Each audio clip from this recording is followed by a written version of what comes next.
Dog bark right Dog. with you. Yeah. All right, who's the dog in the background? Oh yeah, somebody's got a dog barking. That must be Jeff's. So, I don't see any viewers yet, but if we had any, Chris, could they hear us now? Yes, there's 6 on there. 6 viewers. Popping in there. They just showed up. All right, make sure you guys are sharing on Facebook. Make sure everybody goes to the YouTube channel and subscribes. That's what we want. Okay, that's what we need. Because we got some crazy ass stuff to talk about tonight. And one of the things is that box that I said we're going to give away once we hit 1,000 subscribers. And after we hit 1,000 subscribers, everybody will have 30 days. 30 days. To sign up and have a chance to win this crazy mystery box that I'm going to actually tell some people tonight, or show some people.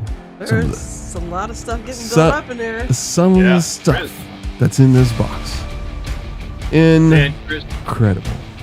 Everybody should be excited to win that old foot peg and hand grip. I'd like to win the box.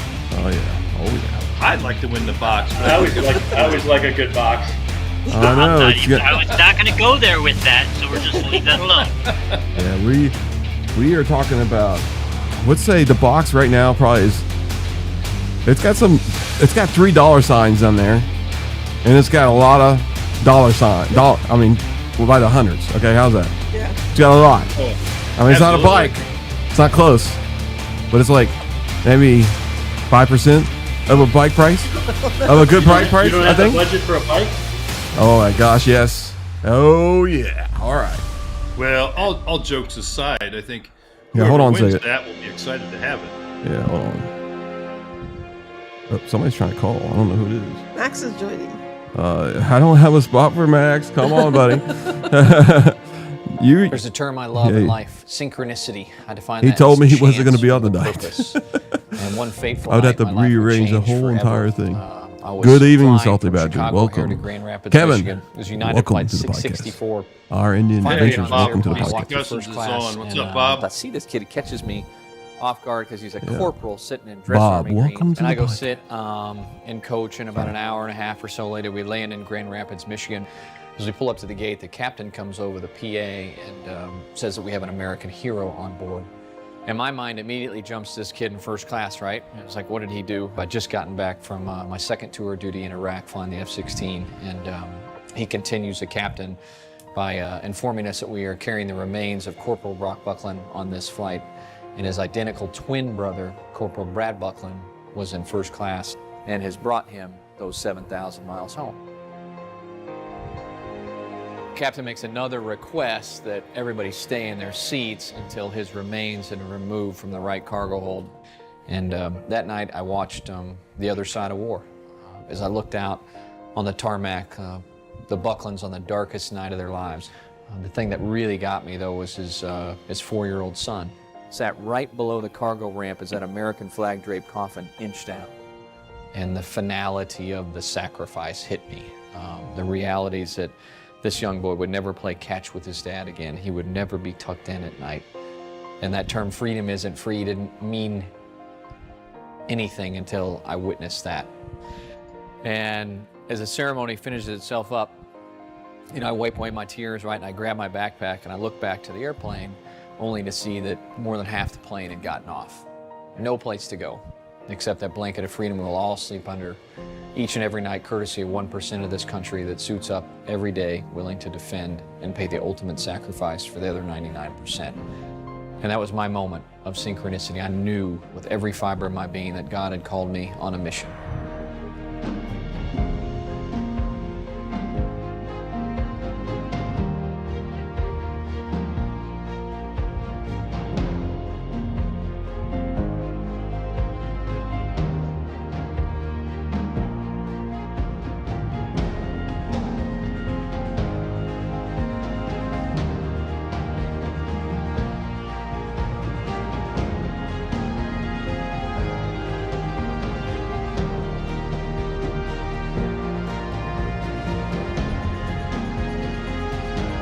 All right, folks. That is the charity that we kind of look at, I guess you can say, we want your support for. Now, you can go to foldsofhonor.com and donate, or you can use this link and we will get credit for it. But that's the charity that we support this year and maybe next year. Maybe Great the rest. charity. Yeah, great charity. Great charity. Yeah.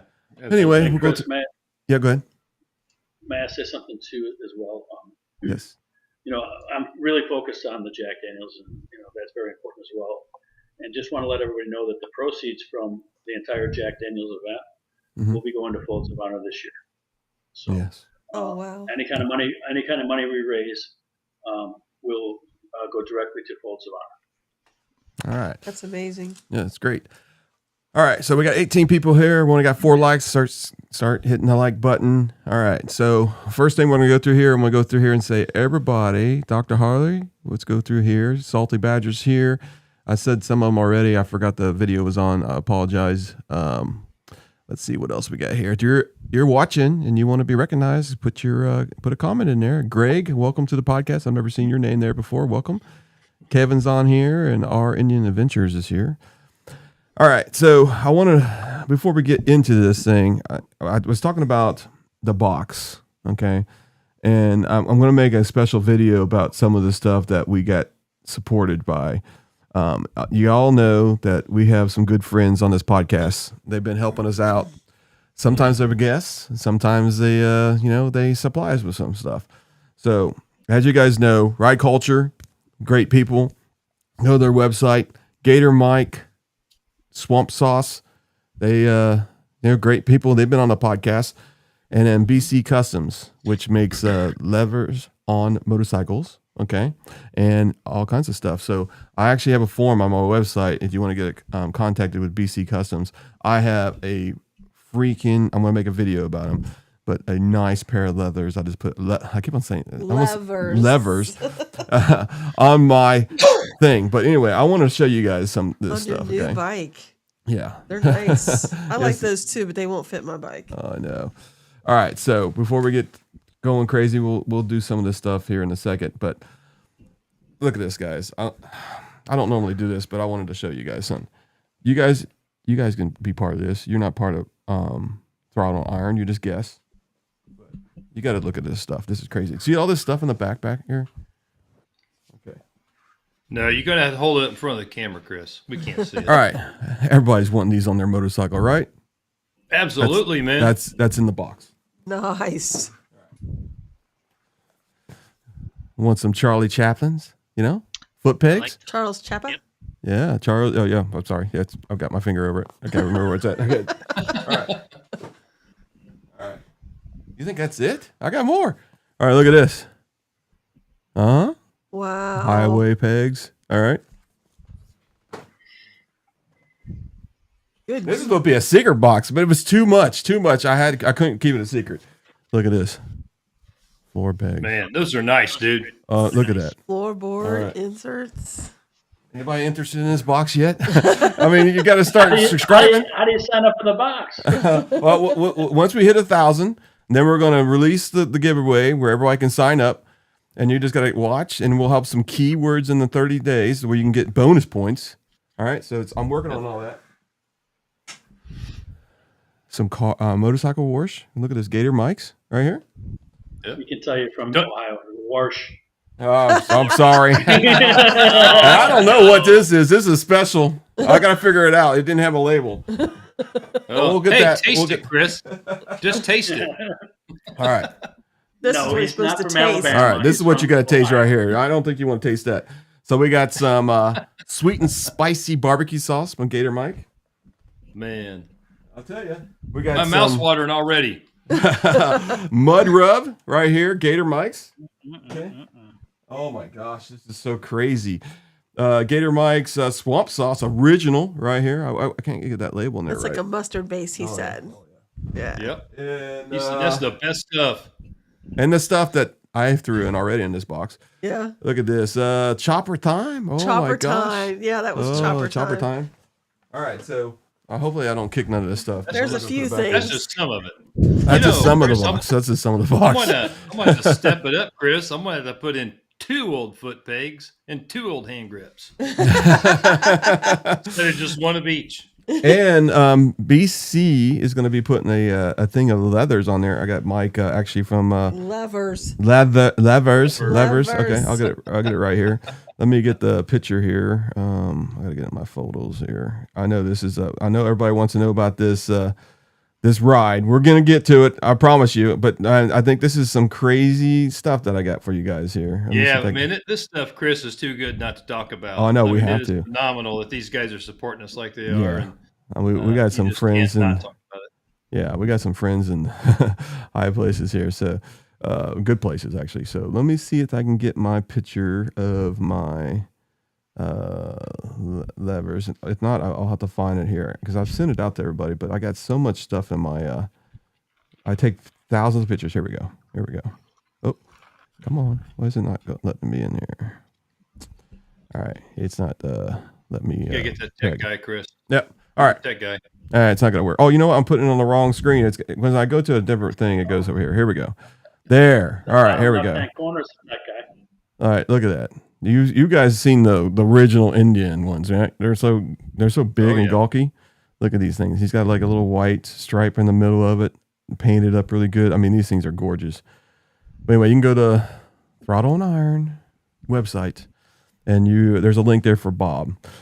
All right, folks. I appreciate everybody waiting to get on this, this story that we were talking about here. And what is it called? The big event. I can't remember. What it's called. I'm just kidding. It's the Indian motorcycle, Jack Daniels ride event. It is in October, and it's going to be a great event. And these guys right here are the ones that are doing all the hard work, okay? And then Indians calling them and asking them what they're going to need to do. All right, so welcome, Jeff, and welcome, Ed. Welcome to the podcast. Tell us a little bit about this great event that Indians doing in Chattanooga, Tennessee. I've been practicing. Chattanooga. Yeah, but you still don't got it. It's Chattanooga. Chattanooga. Okay. I'm gonna send you a what's that a Rosetta Stone on how to say Chattanooga. Thank you. I appreciate that. You can put that in the box too. To give away. All right. So we are hosting the 10th annual. Is it the 11th this year? This is the 11th this year. This is the 11th. Okay. It's Indian's largest event they put on every year. It's the Jack Daniels Owners Ride. It was originally in Chattanooga many years ago. Then it went to Nashville, and it's back in Chattanooga for the second year. This year, they are opening it up to 500 people coming. There's currently, I think, 376 bikes and 456 people signed up to show up. Plus, that doesn't include Indian corporates. So there's only about 20 available or 25 available spots left if you want to attend.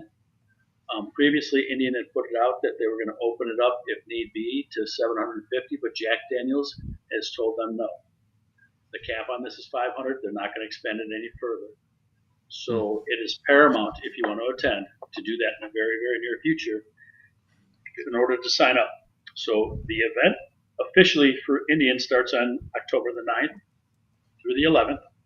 That is their purview of the whole thing, with the exception of Friday night, is an event that Chapter 1985 is putting on.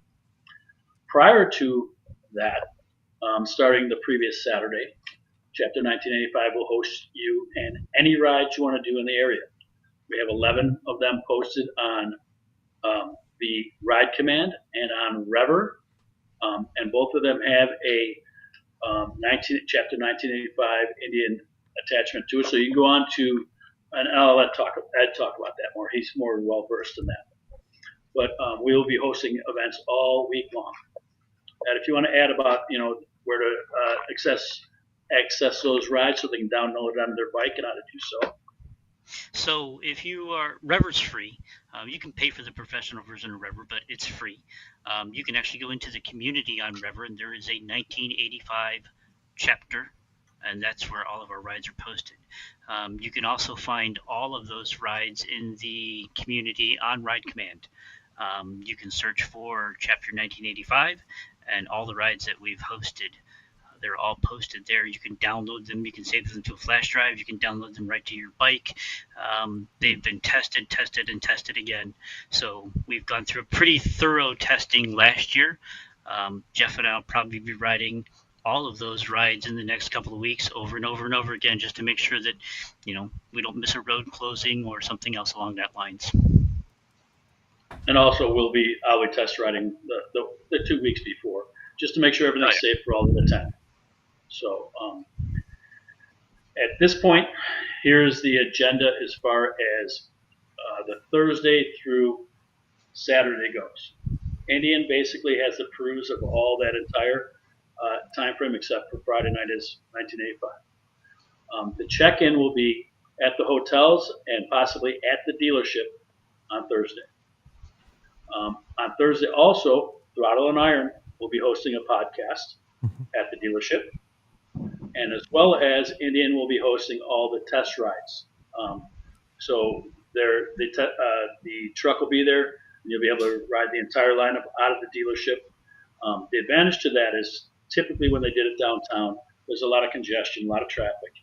Out by the dealership, which is about 9 miles from the hotels, there's a nice loop that's part of the Trail of Tears that allows you to have some twisty roads, some places to open it up, and some challenging portions to it too, so you get a better feel for how your bike's going to perform or your future bike may perform. It lets you run it through the paces. It's only about a 4-mile track, but you can do as many rides as you want that day. So that'll be what's going on at the dealership on Thursday. Thursday night at the First Tennessee Pavilion, Indian will be hosting a dinner. And at that dinner, there will also be a best of show kind of bike contest in several different categories. So all of you who like to customize your bike, you can enter it into the contest, and there'll be prizes offered by Indian. On Friday morning, we will meet at the Finley Stadium, which is right next to the pavilion, and we will be doing the ride out of that facility to the Lynchburg. Now, I'm going to separate, because of the enormity of the amount of bikes, currently there's 375. We'll be leading that in stages. I haven't told Indian this yet, but it's going to have to fall under my peruse to make sure you're all safe. We're going to have to go in different stages of groups in order to keep it safe. And for another reason, there needs to be a break on the ride because we'll have scouts and stuff like that, and their tank length will not take them all the way to Lynchburg. So halfway in Tracy City, Tennessee, there's a stop where there's an old Piggly Wiggly with a huge parking lot, but it won't hold 500 bikes. It just won't. So we'll have to stage it in groups of 10 or 15 minutes apart, and there'll be people to lead those and tail gun those rides, as well as some people in the middle. We get to Jack Daniels, they'll have a lunch in there, and then you're free to leave from there whenever you want. You can go do a tour of the distillery, but our event will commence at 6 o'clock, that evening at the stadium. And it's the Ultra Club. It's the club box for the stadium. And then there's an outside rotunda that there'll be some high top seating. And we have a restaurant here that's been 12-time straight best of the best in Chattanooga, catering the event. It'll basically be burger and a couple sides, and there'll be a couple of drinks available to everybody. And we will also provide transportation from the host hotels to the event and back so that our guests are safe. That's all inclusive in what we're doing. And basically, really, the cost of the event is our cost. There is no proceeds in that at all. We're looking at our proceeds to basically come from our raffle kind of deal. But the cost for that event is $50 per person. Now, again, that is all expense. There is no meat on that bone. We're not making any money off of it. All proceeds of the event, again, will go to Folds of Honor. The following morning on Saturday, leaving from the same location that our event is at on Friday night, there'll be an event down. It's only about 9 miles from the location, but we're going to take you through a couple scenic rides. one of them going over Lookout Mountain, and then coming down through the Chickamauga Battlefield, which is a great historic ride, as well as some challenging little roads. The other one will be just more of a scenic. The second one will be more of a scenic ride through the battlefield, and then the third one will take us over Signal Mountain and a little bit of that and some back roads into there. And that'll then be a luncheon where Indian previously had planned on bringing in the Wrecking Crew, which is their bagger race team, and possibly Carey Hart. Due to conflicting schedules, they were not able to work that out. So they're currently looking at trying to set up a different agenda as far as some guests. And they asked me for some ideas, and I gave them to them.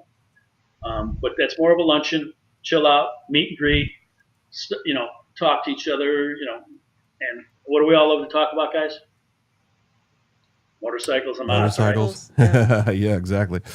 And mods. So once that event ends that afternoon, everybody's free to do what they want to do, and go out to where they want to go out to eat or anything if they want to go out there. But that's basically a recap of what is currently scheduled. But again, we at 1985 will be hosting rides the entire week. Come early, ride often.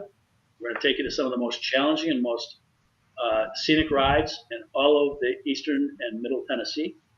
They will include the Devil's Triangle. Hey, Jeff. Yes. All right, so I got a question here. Because I know you're talking about your ride special for the IMRG, right? Correct. Okay, because I have a couple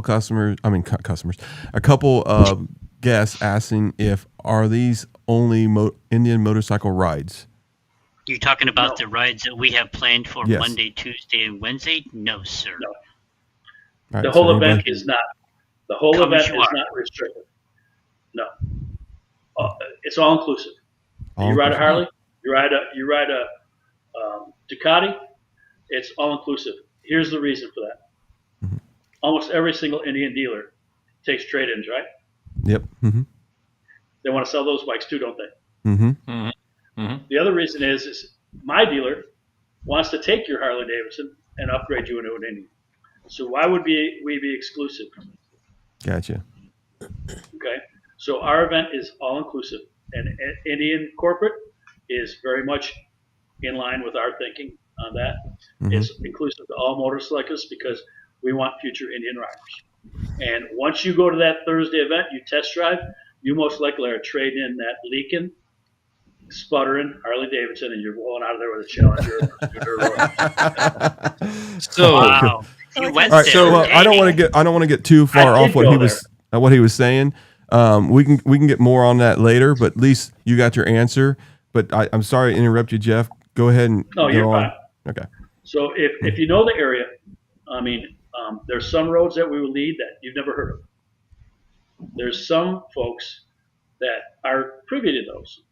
Everybody knows about Moonshiner 28. Everybody knows about the Dragon. Everybody knows about the Cherry Skyway. sure, Chris, have you ever heard about Wye Road? No. I actually have. Ride it with me. Ride it with me, and you'll consider it one of your top 5 roads in the country. Okay. It's 33 miles. The Dragon's 11 miles. Yeah. Wye Road's 33 miles of absolutely every bit as challenging. Mm. Okay. Yep. In North Georgia, you go in the Helen, Georgia area, Suchess Loop, the Hiawassee Road, which is the 17 running from Hiawassee to Helen, where all of those will be available to any of you that want. The Devil's Triangle, I think, is probably technically the most difficult ride I've ever ridden, and I've done Beartooth Pass, I've done Spearfish Canyon, I've done all of those. That road, the Devil's Triangle, is as technical as it gets. And it's a fantastic ride. It takes us an hour and a half to get there, and the ride's only 33 miles, and it takes an hour and a half to get back, but there'll be 33 miles of smiles. Sounds like a great time. Hey, Chris. Yeah. Just watching your chat, Mark Bach, asked a very poignant question. Do you got to be registered to, ride all this stuff for the early in the week? No. The Jack Daniels stuff you need to be registered for. That's Wednesday, Thursday, Friday. The Monday, Tuesday, Wednesday is hosted by IMRG 1985. I'd like to know if you're coming to ride it, but it does not require Yes. registration. Yes, and that's correct. But what we would like is a heads up. If you're Right. coming in early, let us know. Anthony Donato from New Jersey. Jeff, I want to do these roads. He told me, I'm coming down, I want to do these roads. Anthony brings me a present every year. My email is JNM. My initials, Jeffrey Neil Maxwell, 61298 at gmail.com. Yes, I did just publicize that, Ed. If you're coming down and you're coming down early, send me a message. All the rides for Indian will be led out of the stadium. All of the rides that we do early in the week will be led out of the dealership. Now you say, why would I do that? My partner is John Crockett. That's my dealer partner. I can't do this without him.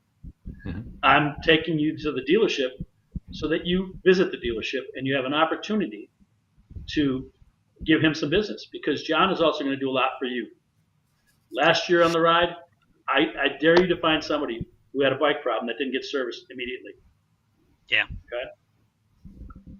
You will find no better dealership than Crockett Power Sports. John is in it for life. He's not in it to sell you one bike. He's in it to build lifetime customers. And you do that by taking care of customers. So I want to get people in front of them. That's the reason we're doing it that way. If that makes sense. Yeah, it looks like Brock said he's going to have a couple of his friends from Georgia join him. All right. Come on down. Yeah, come on. Yeah.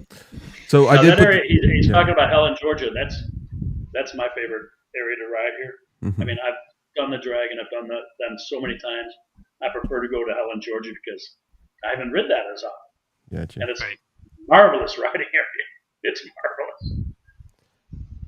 All right. So if you don't have River, I'm going to put the link in there.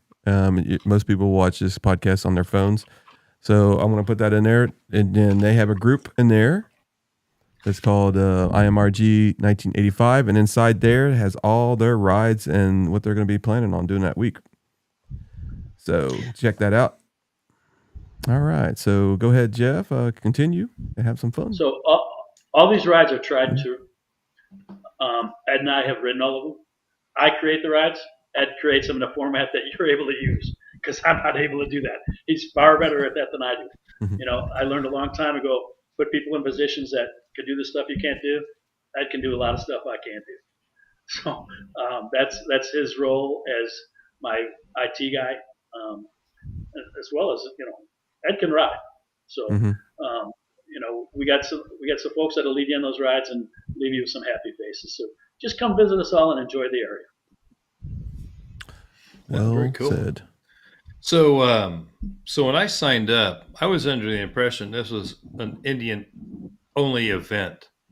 So my wife rides a Spider. I signed her up to ride with me as a passenger on the rides. Is there any opportunity to change her status and put her in as a rider now that she's registered? Yeah. Yes, I would reach out to Chris Jarlick. Okay, and if you need her information, reach out to me, Les. Okay. You can upgrade that to and you can show up and ride. The difference is there's a different fee. So Okay. when you signed up, did it charge you for your wife? Yes. I believe so. Yeah. Yep. Are you elite status? No. Okay. Why? First of all, I would recommend elite. First of all, not to be deprecating at all. Why would you not be elite status? Let me go over that for y'all. Mm-hmm. Okay. Elite status entitles you to a few things. It's $50 a year, first of all. Immediately, you get a $25 gift card for your birthday. So now it's cost you $25. You get a quarterly magazine from Indian, which is very cool, because they'll roll out the next model year, and you'll be able to read up the specs and what they were thinking and when they did the build out and everything. And other information like Folds of Honor, you'll get updates on it. Secondly, when you go on their store, their online store for clothing, you get discounts. Okay. Then when you sign up for events, right? Yeah, no shipping charge. Now, when you sign up for an event like the Jack Daniels, where they're charging $180 this year, you get it for $90. So you save $90, $25, and then endless amounts on shipping. Plus, they'll give you specials as far as services. They might send out a coupon for $50 off or something like that. There is absolutely no reason, none whatsoever, to not sign up for elite status. It just makes no sense if you aren't doing it. Sure. I mean, it's just it pays you back 2-3 times over, and you get a shirt, and you get a patch, and you get all this other stuff. So it's really a good savings if you're an Indian guy. It's a simple decision in my mind. I don't think I can put it any more succinct to y'all. It's just a simple business decision. I mean, I'm not going to be the Indian fanboy here and tell you that, everybody needs to sign up for elite status because blah, blah, blah. It's worth it. All the events that they had for the bagger races, if you had elite status, you got money off on those tickets. It paid for itself within the first day of doing stuff. It's worth it. Sure. Well, And if you sign up, Les, if you were to sign up today, and then call Chris Jarlin, she'll give you half your money back, or she'll let your wife go at that price. Okay, so they'll retro that. I talked to Chris yesterday or Friday. She'll retro that. So if you sign up for elite status and then contact her, she'll let you sign your wife up at the $90 and not have to pay any more money. Okay. And if she tells you differently, you contact me and I'll call Chris. Okay. Well, can you send Chris the contact information for Chris, and he can get it over to me, and I'll definitely do that. I'll take care of that this week. I appreciate it. You know what? Hang on a second. What I'll do is I'll put it in the chat. Oh, perfect. I'll put her email. It's give me 1 second here, guys. Now, I just want to clarify something because I asked about the Rome to the races. It does not qualify for the Rome to the races, the elite status. Really? Yes. No, it does not. No, it does not, because the reason why is that $80 that they charge for the Rome to the races is actually their cost. That's actually their cost. Yeah, it's actually a cost. And actually, that's a good deal. And the next race is Mid-America. Not Mid-America. Mid-America, Ohio, right? Mid-America, Ohio. Yeah, so we will be there. Yep. Now, have you done one? Yeah. You did one of those, did you not, Yep. Chris? Yes, I have done one already. Yep. Mm-hmm. It was outstanding, wasn't it? Yes. Absolutely. If you ever been, It was a blast. if you've never been to one, go to one at least. I mean, it's nice to see all the angles on, I think it's Road America's YouTube channel when the King of Backers is on. But being there and feeling the bikes and when they're going past and seeing them in real life, in a blink of an eye, them things are quick. And man, this is the way they race. It's just unbelievable. And you got all kinds of angles that you can watch at different places. I think the one we went to, Road America, was it Road America? Yeah, Road America. It's the race track there. It had the biggest fan base this year, or since the King of the Baggers. So it's getting more and more popular. And that was just 3 races ago. I don't know what New Jersey did. I'm sure it probably topped it also. A good idea about that is for the Mid-Ohio. It's going to be run out of 3 dealerships. Yeah. The one that Ed and I did in Atlanta, they ran out of 1 dealership. Yeah. So it might be crazy in Mid-Ohio. I mean, amount of people. So it wouldn't let me put it in her link in the page. Okay. But let me give you her email address. If you could put it up in the chat, Okay. Chris, I'd appreciate it, because I'm kind of tech challenged.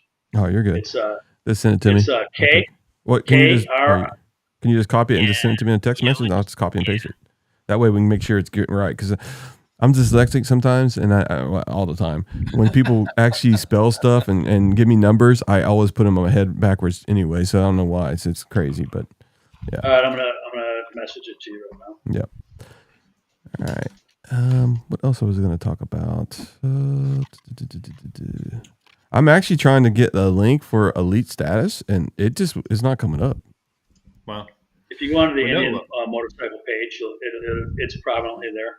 It's only the patch, and it's $4.99. Unless they got something wrong on the website, it might be a good steal today. Hold, please. Ed, are you searching that too? Searching what, sir? What am I searching? The Motorcycle elite status. elite status. It's on the IMRC page.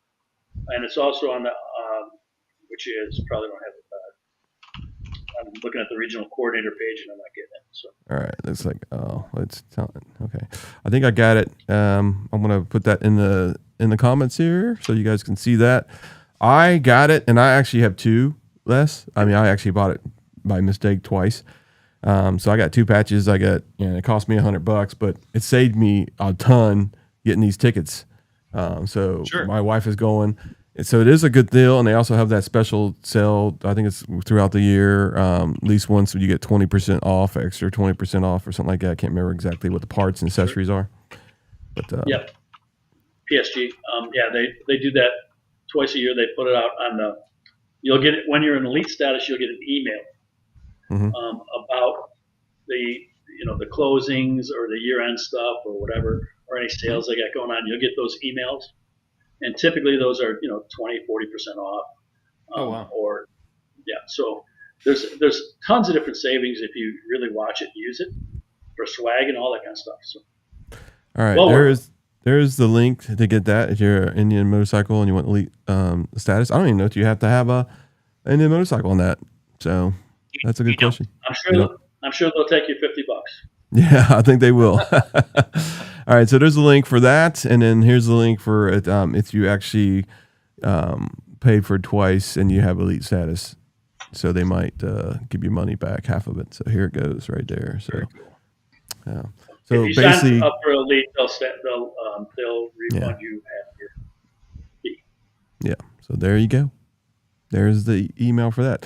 So some good information so far, man, and this is going to be a good event. I mean, you're talking about there's going to be pretty much 500 riders there almost, and it's going to be a big 500 people.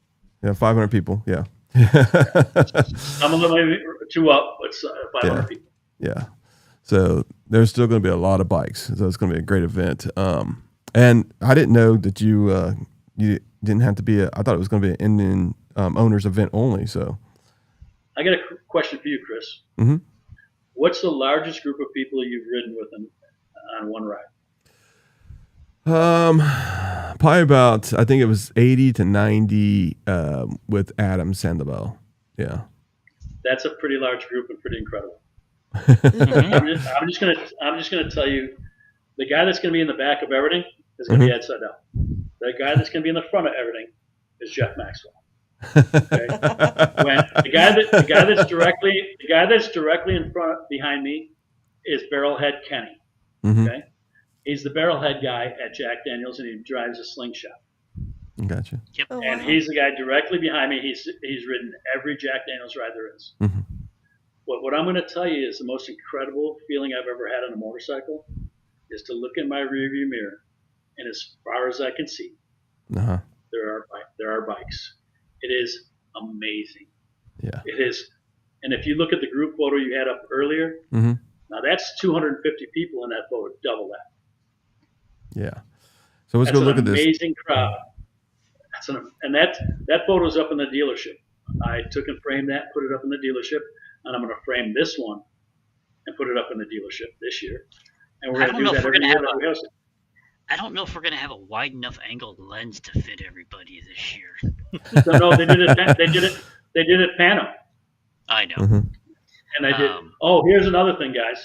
Last year, they droned the ride. Yeah. Oh, wow. So in a section And we of the filmed ride, it. yeah, in a section Go of the ahead. ride, you go up over the Tennessee area. You drive up over one of the lakes. You go up over a large bridge, and they had a drone set up to pick everybody up as they came up over the top of the bridge. Mm-hmm. There are two sections on the route that go to Lynchburg where if you're looking behind you, you can see almost a mile behind you of just bikes. Yeah, it's worth it. And the route we did is Highway 41. Okay, it is a key route Mm-hmm. in the Civil War. Okay, Gotcha. it was a route that goes all the way up to Canada, all the way to Florida, and it was how munitions and everything was moved via stagecoach and all that. Okay, the key to the battle that happened in Chickamauga, the Chickamauga battlefield, was all the ports that were water ports were key battles in Civil War, and one of them being Chattanooga. And when we ride up Lookout Mountain on that Saturday to go to the venue on Saturday, that is the heart of the battlefield. The Battle Below the Clouds was the key battle in the Civil War that led to Atlanta to being taken over, the North winning the war. So you're going to ride that route from Chattanooga all the way to Lynchburg. So the history of that route is phenomenal. It's gonna be a great ride, man. I'm telling you, it's gonna be the biggest event I've been to. I mean, I started riding motorcycles about 3 years ago, and I probably the first thing I did was ride with Adam Sandoval, and I was going to dealership, and yeah, there was a few people at these dealerships, but nothing compared to what I've never been to. What is that? Sturgis. Never been there. Never been to Daytona Bike Week. Yeah, next year hopefully. I haven't been in anything huge. This is going to be like the biggest event so far. You know what my biggest takeaway from Daytona is? What's that? The women not wearing tops are the same women that were doing it 40 years ago. Ooh, okay. Oh man! Woo! Yeah, so we're not going to talk about that. Kind of a funny story, a spin-off to that. There's Topless Tuesday. I think it's Alzada, Wyoming. So on Tuesday of the Sturgis event, you're right out to Wyoming, to Alzada, Wyoming, and they have Topless Tuesday. And it's kind of the same thing. I think they've had the same topless bartenders for 40 years. You have to go see it. That's all I'll say. No, I don't want to go see that. Exactly. I agree. There's some things you want to see and some things you don't. Hard pass. You got to do it once, guys. Come on. I did it. I did it. I survived. They should make a shirt. I survived Alzada Topless Tuesday. They should have a shirt for that. All right. So anyway, so please like and subscribe and share this podcast. I mean, this has got great information about this ride, and we're going to continue talking about this ride. So there's so much to talk about. I mean, if you look at last year's ride, what was some of the best things that happened there, Jeff or Ed? Well, and go ahead, Ed, and then I'll come in after you. So I'll give you the best that I got out of it. We had as many people as we had last year. We had nobody go down on a bike. We had no breakdowns. We had nobody get lost, and we didn't have anybody not find Jack Daniels. They arrived safely. That is my biggest takeaway. Bottles and throttles don't mix. We always talk about it. We always talk about safety on rides. But these are people coming to an event that have never ridden in that big of a group. And we all know it. Some of them may have ridden in a ride, and then you ride 3 or 4, maybe 20 people tops. So this is a big deal for a lot of these people to show up and ride, and then ride with all these people. They're nervous, but we didn't have anybody go down. That's my goal. So I ride the routes, and as Jeff alluded, we both ride the routes almost religiously as the closer we get, because I look for rocks in the road. I look for washouts. I look for all the stuff that we don't want to run into. So that was the coolest thing for me. And I seeing everybody that I bump into from all over the place is great, but that was the best part of it for me. I don't know why they're jumping on you like that, Les.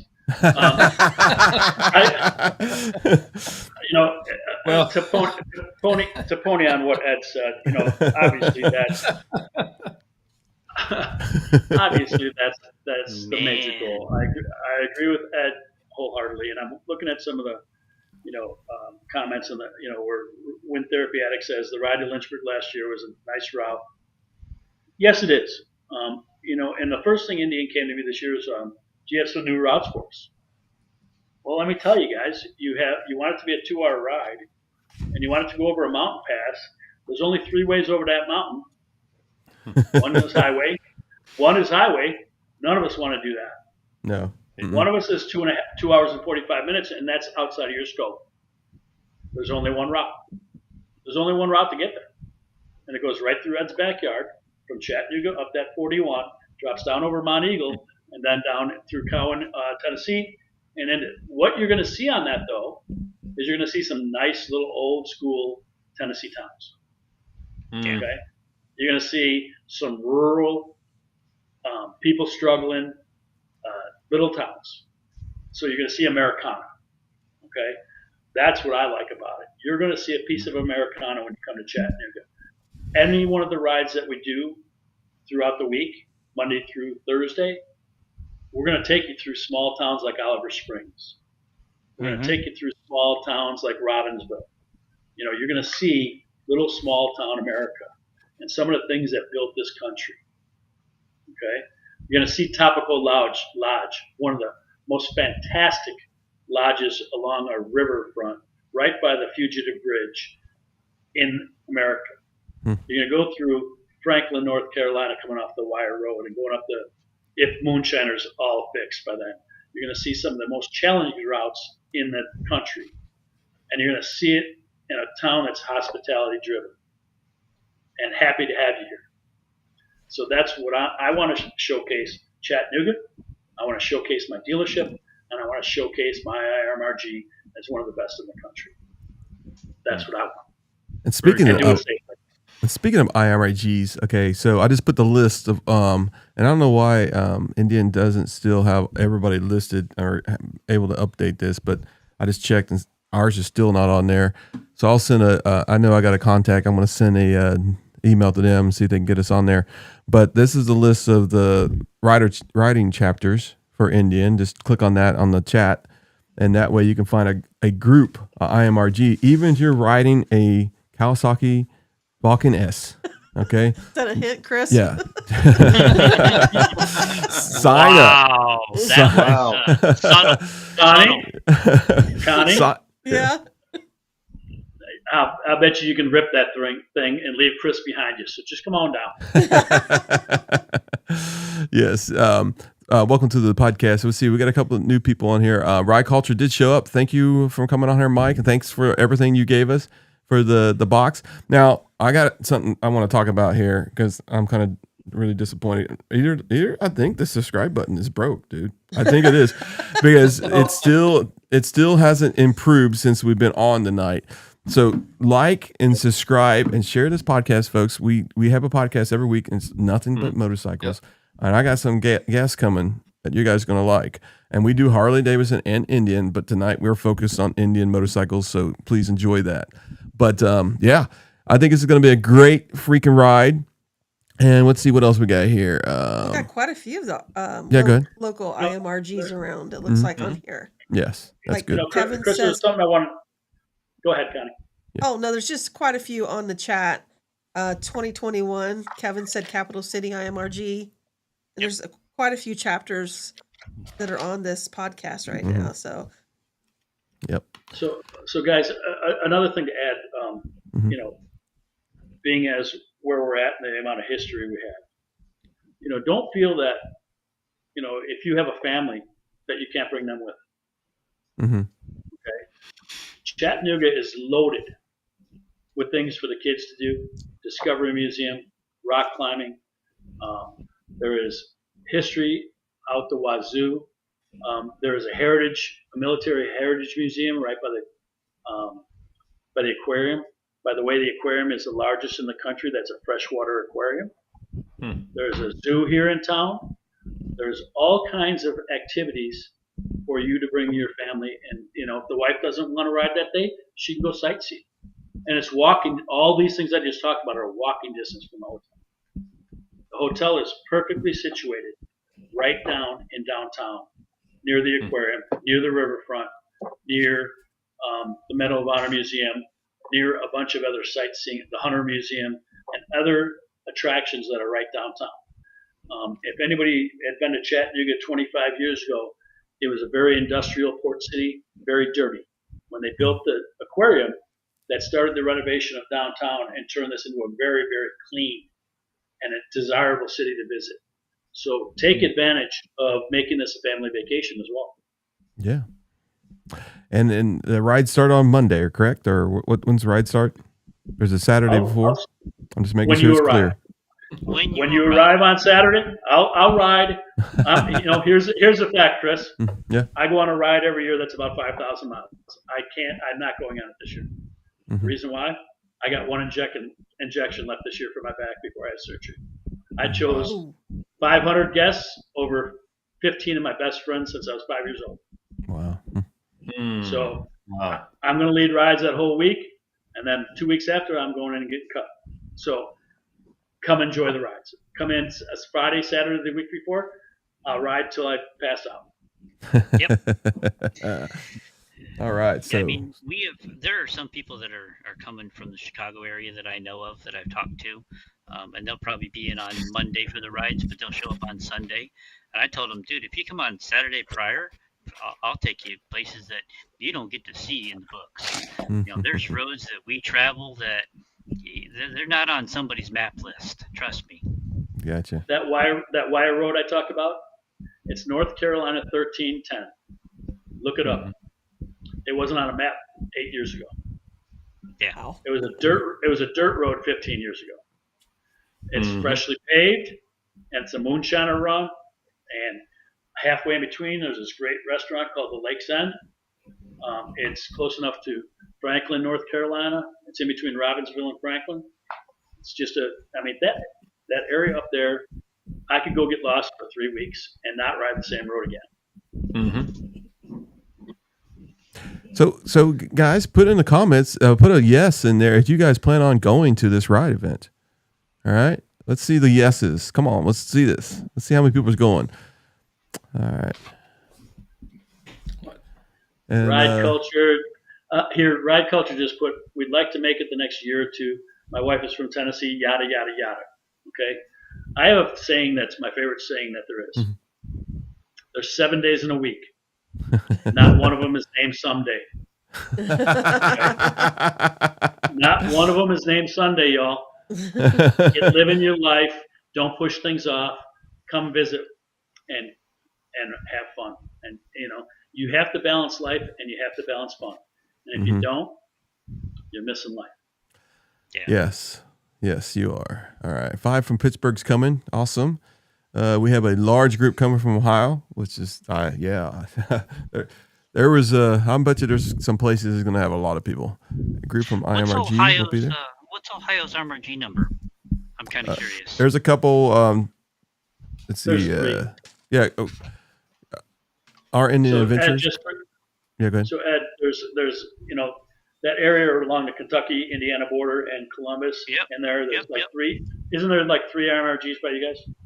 Yes, I think it's 2017, 2019.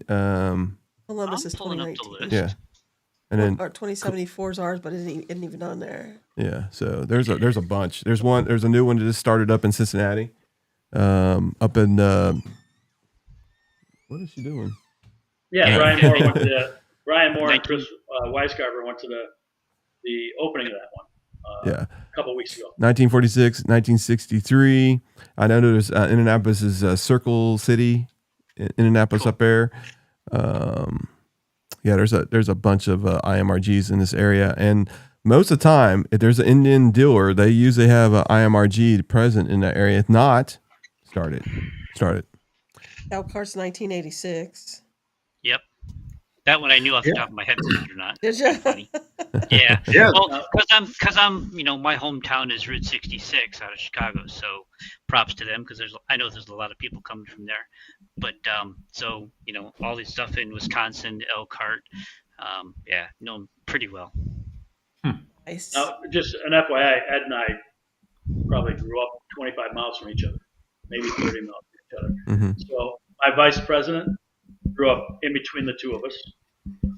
So a lot of us are transplants from Illinois in my IMRG. Nice. It's going to be great. We're going to have a podcast, so we're going to be at the dealership. So make sure you come and see us and be the first person that says, "Hey, man, I know you guys. I see you guys on that podcast." And then Les will have one of his bucket list things accomplished.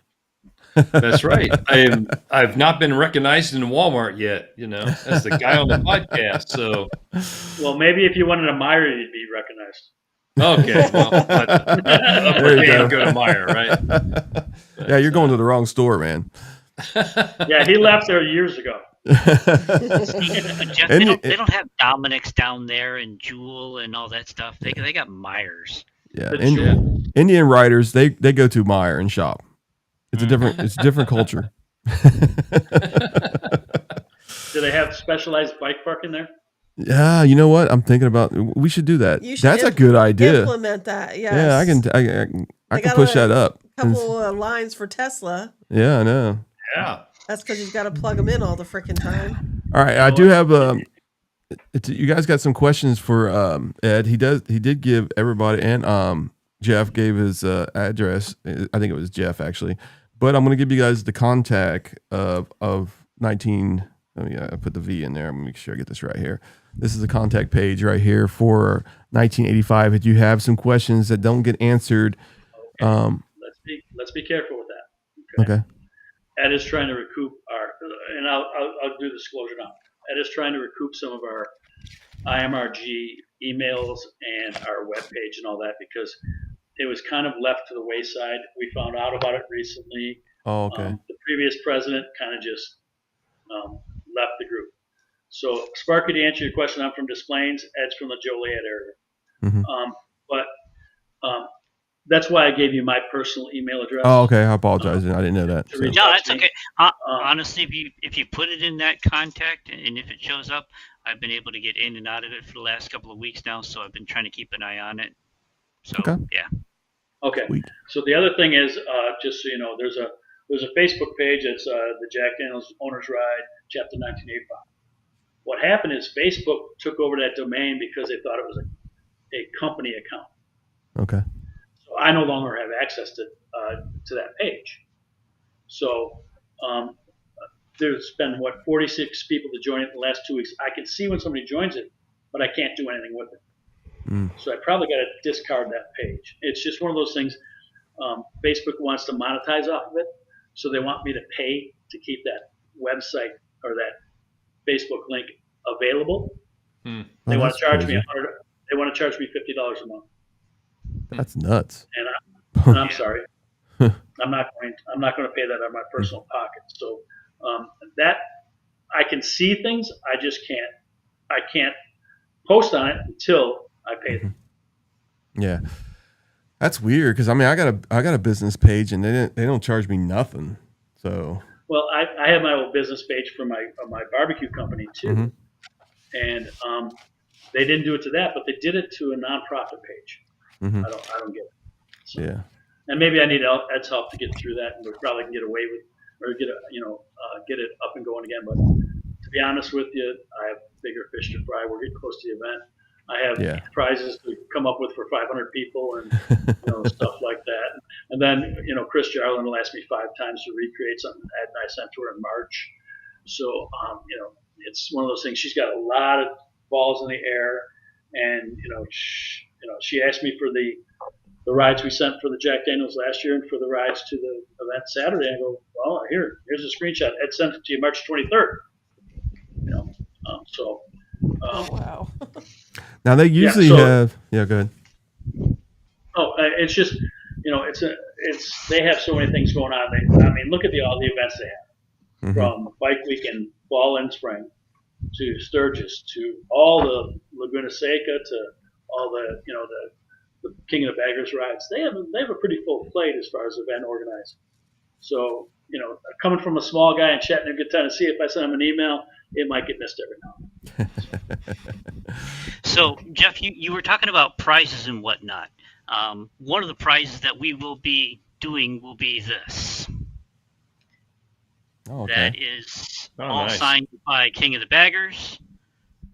That will be one of the things that we have for our auctions. So. And I have a shirt signed by all of them as well. Ed and I won those down in Atlanta in their raffle, so we're putting them into our raffle. We're going to work with Jack Daniels to get. We had a couple of barrelheads last year, and I'm going to squeeze them for them again this year. We're going to have some local breweries and some local whiskey distillers. One of our group members is the president of the Times Free Press here in Chattanooga. the local newspaper. So he's got some connections. And me starting a new job as a purveyor or brand ambassador for a beer company, a brewing company. I'll be hitting up some of my customers as far as that. So, and then some of the presidents from around the country that are coming are going to be bringing some stuff for us too. Probably market specific or IMRG specific type of prizes. So we're looking to really step up the prize package for that Friday event. That's our biggest challenge at this point in time, really. We have everything else done. Providing prizes, raffle prizes for you all is our biggest challenge from here on out. Nice. Now this is, like you said, it's gonna have hundreds of riders on this event. It's 2 hours long. It's gonna go from Chattanooga all the way to Lynchburg, right? Is you correct? Correct. Okay. Yeah, it's going from Chattanooga, yes. Yeah. Okay. Hey, I'm glad we can have fun with this. Now, That's a T, not a D. Since you guys have done this, and some people are going to be watching this after this podcast, because they couldn't make it tonight, give some pointers of people that's hardly ever rode with groups that are planning on coming to this event. Okay, so first of all, I'll cover how the event's going to go as far as the ride. How I have this envisioned, and I've got to clear this right here, but this should be under my peruse. I should be able to be in control of the ride, correct? I'm the one who's responsible for safety. Yes. What I want to do is divide it into 3 or 4 groups, and then we will have a group of leaders and tail gunners and middle of the pack riders. I want to send off a group that is 100, 125 riders with a tail gunner and a lead person and about 3 or 4 people in between. 15 minutes later or 10 minutes later, I want to send off the second group. Then 10 minutes later, this third group. And 10 minutes later, the fourth group. And the reason for that is halfway during the ride, there's a huge parking lot that'll hold probably 120 bikes. By the time you stop there, the people that need to get gas or go to the restroom, the smaller tank scouts and stuff, by the time we pull out, the next group should be rolling in, and vice versa. Okay, manageable groups. We get to the event, that's the biggest concern of mine is that day ride. Okay, so last year I said we got to go in 2 groups, and they sent it off all in one, and it turned to basically a cluster at that stopping point. It was kind of a little bit of havoc, and I don't want that havoc. I like things clear, succinct, and tried and true because I'm not a military guy, but I'm an old UPS guy. Do things the same way every time. It leads to surety in your actions and safety in your actions. Okay? My goal is to have this go off without a hitch. And in order for me to do that, Ed and I have to have some sort of control over that outside of Indian's peruse. Okay? Does that make sense to you all? Yes. And I do want to ask you a question because when we went to Gettysburg, we had a situation that happened. There was a pretty good sized group, and they were doing the same thing you were doing. They have this group here. So when it first comes, first serve, and then once they hit a max of riders, they start another group, and then same thing. What we had was the ride captains didn't have a speed limit. Okay, so some groups caught up with other groups. Okay, and then they caused a compound at a gas station where it was like 2 groups landed at the same time because the one group that started was going at a normal speed. The second group was going a faster speed. So what are you guys doing with that? Okay, so here's the thing. In a group ride like this, I know everybody. Let me put it this way: when I lead a ride, I ask a question, and the question is not to offend anybody. The question is what do you want on this ride? So the question goes like this: are you here to ride motorcycles? Are you here to sightsee, or are you here to do both? Because there are different riders for different rides. Ed and I like to grip it and rip it when it's just the 2 of us. Yeah. But as the president of IMRG, I lead 1985. I lead every ride. So I'm not going to go 15, 20 miles over the speed limit. That's not within the scope of what Indian wants. Okay, throttles and bottles don't mix, and they don't want you going around putting people in peril. Yeah. Every single IMRG, and in a group like 500 people, there are different riding skills. Mm-hmm. There are different skill sets and different levels of ride that everybody has. As a group leading a group ride, we have to be responsible and try to lead in a fashion that we ride is the speed of the lowest skilled rider. Does that make sense? Yeah. So let everybody keep up with you, not have everybody chase you. Mm-hmm. So the scope of a ride of this magnitude is along those lines. Yes. Okay. Now, those rides in the week prior to that, if you ask the guys that rode with us last year, hey, do you guys want to grip it, rip it? And, there's some certain levels of riding skill that you can do that on. Okay. But I want everybody to get home safe. And a perfect example, when we were on our way to Barber, I was leading a group from Indiana's chapter. And we got to the first gas station, and one of the people comes up to me and goes, "Jeff, you're riding too slow." I go, "I've never heard that before." I've never heard that before. They go, "We want one of our guys to lead." I go, "No, that's not going to happen." Now you want to ride? Okay. You told me what you want to do. When we were at the dealership, you told me, well, we want to be responsible. Now you want to go 95? I can do that. But I have to know what your skill level is. Mm-hmm. And we did a ride to Jack Daniels yesterday. There was 2 guys I had never ridden with on the ride.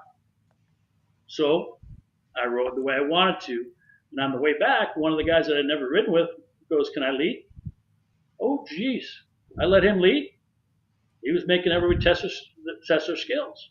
But I learned his skill set. Okay, so as an IMRG president, you have to be able to identify all your riders in your group, mm-hmm. assess their skills, and know when you go on a ride of maybe 9, 10 people where your weakest links are. Not call them out on it, but identify and understand that you can't get somebody out over their skis. Does that make sense?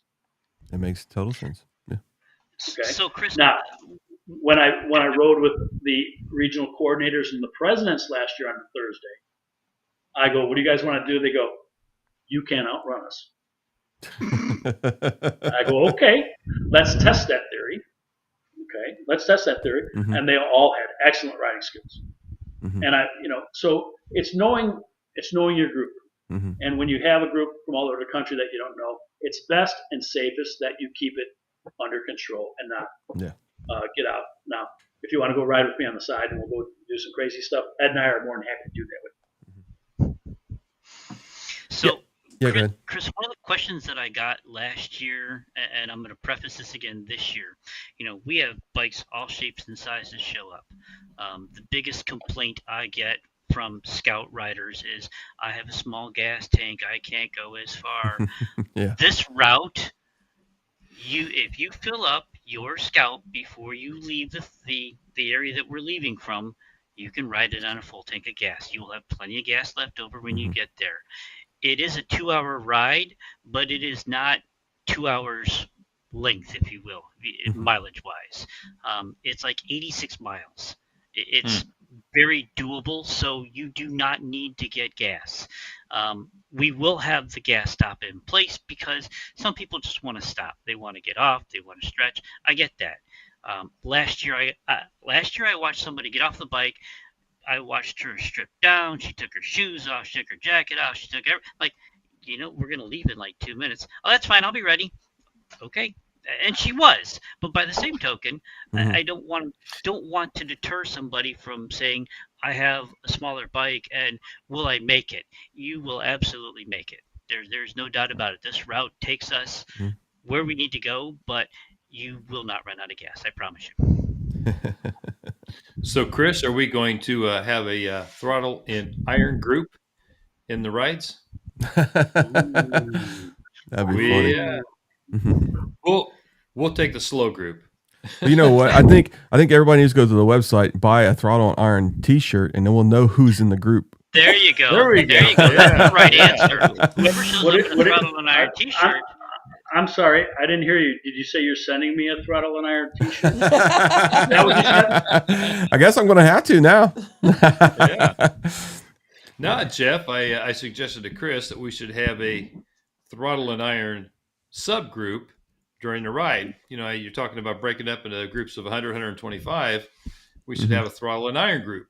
So you can do that. So, it's it really falls on me, and I throw some of it on Ed too. It's being responsible.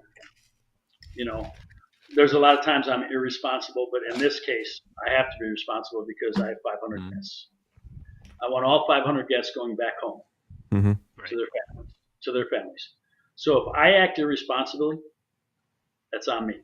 Now, the one thing I will tell you is when we leave Tracy City and we go down that mountain into Sewanee, from Sewanee into Cowan, I will tell Barrel House Kenny, you're the pace setter now, because I am going to fly down that mountain. Because it's one of my favorite stretches of road, and it's changes in direction and elevation, and you're going down a right-hand turn that's tilted left and a left-hand turn that's tilted right.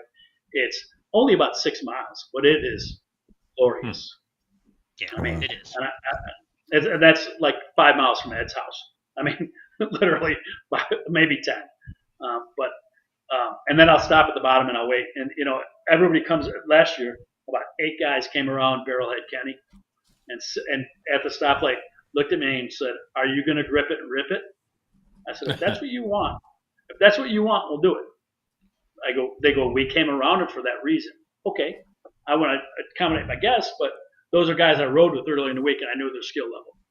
Yeah. So, but I don't want to put anybody out there over their skis. So. Ride safe, Kevin. Kevin's leaving the thing. Hey, by the way, I just want to let everybody know, Max took the night off. I don't know if he'll be here Tuesday night, but we knew this podcast was going to be running a little late. So he usually gets off about 9. So he took the night off and he wasn't going to this race anyway, he said. So that's the reason why Max is not here, if anybody was wondering. But Max will be back next week. Or on Tuesday, we have a special podcast on Tuesday. He was listening, though, because he was on the chat. Okay, cool. Yeah. Yep, he was. Yep.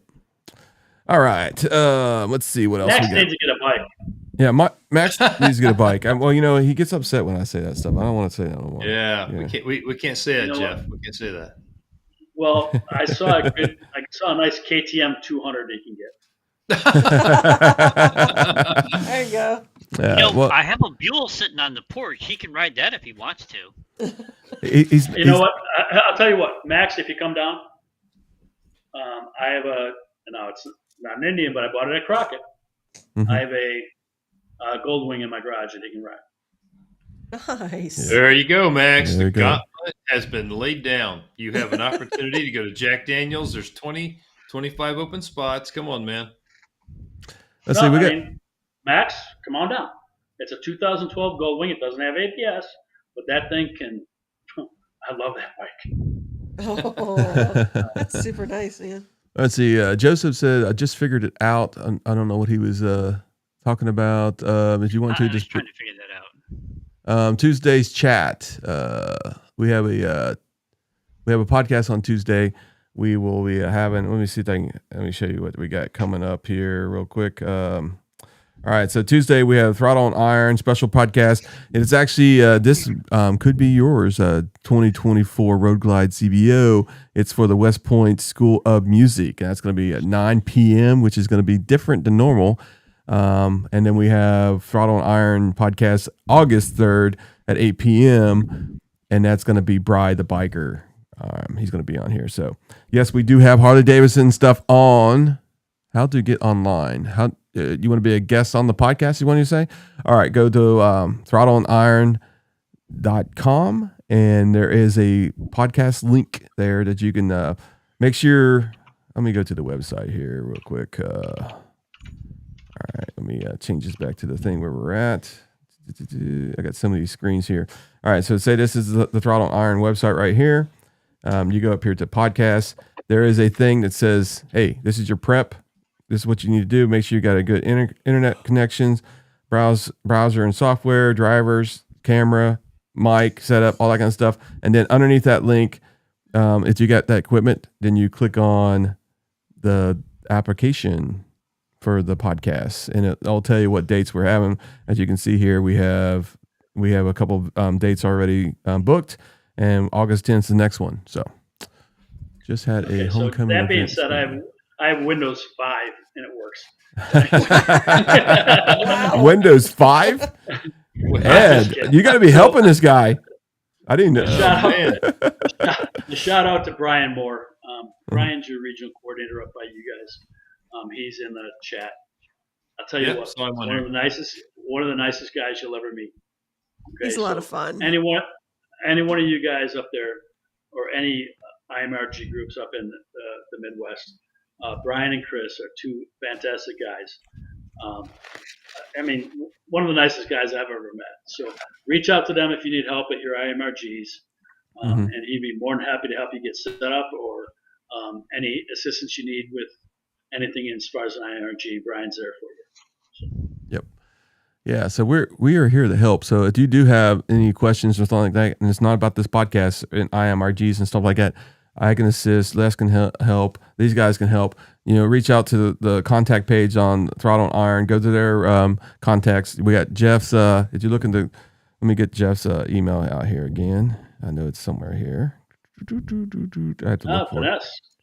Oh, yeah, Finesse is on here. Finesse is actually going to be there. I understand. Yes. So sweet. I don't know if Finesse signed up. I didn't see him on the list. Did you, Ed?